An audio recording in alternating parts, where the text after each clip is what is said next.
Hello, Asha. So firstly, I want to apologize for the lack of art on my wall.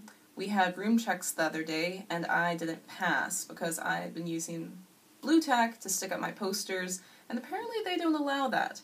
So until I get some white tack, you'll just have to appreciate looking at my face rather than the things behind me. But since we're talking about the things behind me, look, I got a map of the UK. This here is a map of Exeter. I'm sticking pins, you can't really see it, but I'm sticking pins for all the places that I've been so far. This little one up here is the main area in London, so it has a few more pins for all the places I've been with Michaela. And this tiny one is the London Underground. And that's just the calendar. The pink areas are the days I have off. So a short update on me since my last video.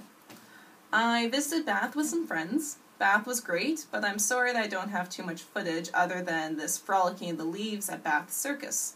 I was too busy being awesome to film much.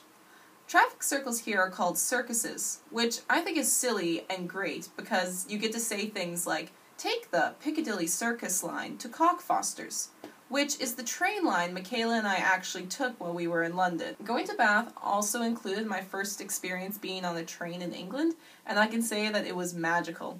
I mean, I felt as though I was going to Hogwarts.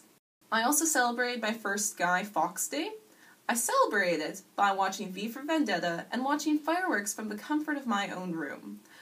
For those of you who don't live in the UK, Guy Fawkes was this guy in the early 1600s? Gosh, I can't remember. 1605 he did it, yeah. Okay. For those of you who don't live in the UK, Guy Fawkes was this guy in 1605 who tried to blow up Parliament. He didn't succeed, but today we celebrate his lack of success by lighting fires and setting off fireworks. So that makes a lot of sense, England.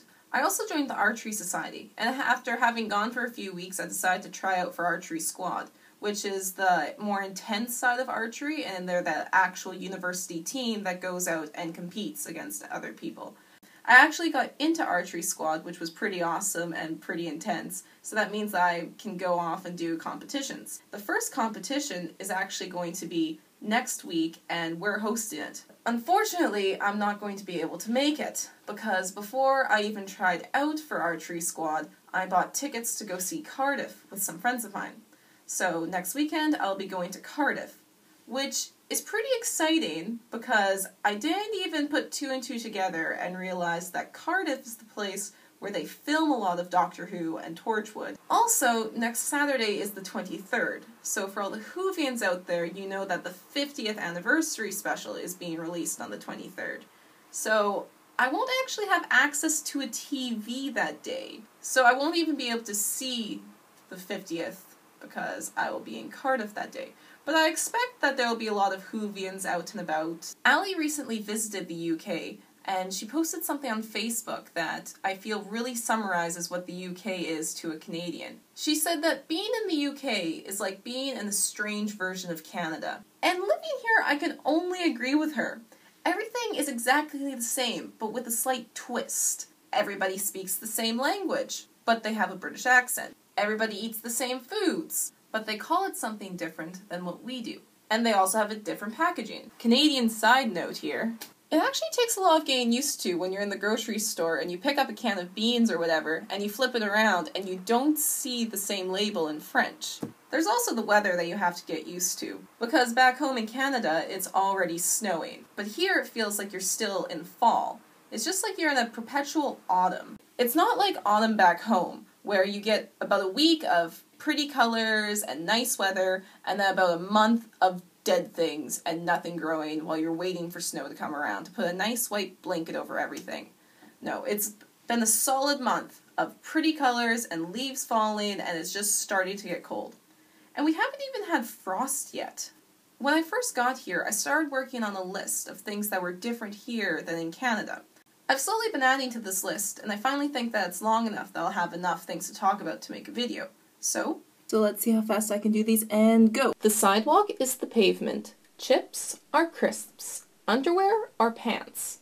Pants are trousers. Some cookies are biscuits. An eggplant is an aubergine. French fries are chips. An elevator is a lift. If you're going to sleep in, you're actually having a lie in. The trunk of a car is a boot. A cell phone is a mobile. A zucchini is a courgette. A camisole is a vest. A vest is a waistcoat. A poofy vest is a gilet. Cotton candy is candy floss. If you have bangs, you actually have a fringe. To us, a daddy longlegs is a type of spider. What they call a daddy longlegs is a crane fly. A stuffed potato is a jacket potato. Oh boy, that took a long time to edit. But, yeah.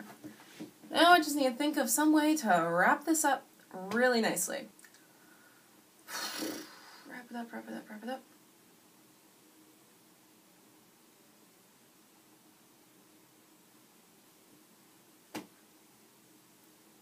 One of my flatmates can play the harmonica.